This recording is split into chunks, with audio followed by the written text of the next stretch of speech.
Pinapagamot mo? Pinapahilot ko sa parabulin. Albularyo. Albularyo. Kahit panis na yung gatas, pinapadede pa. Namatay siya talaga malnourished. Nung nilagay na nga siya yung bata sa karton kasi inilibing, lumabas na dami pang bulate. Kay bala mo sa tunguna ko nga kwan, kapila ko bala mahulugan.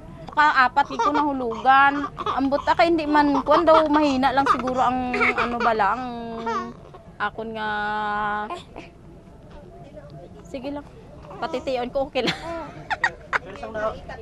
Bali sa ka-oras, papuntang sentro, magpa-prenatal. Every month. Gikan tulog ka bulan, hantod siyam ka bulan, naglakaw ako para paingon sa sentro. Mahirap kasi pero agwanta na lang kasi walang pera, ipang plete.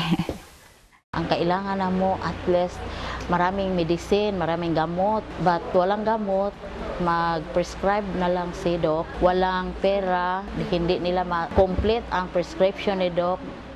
Kulang ang values na ang mga parents towards positive or good practices on health and nutrition.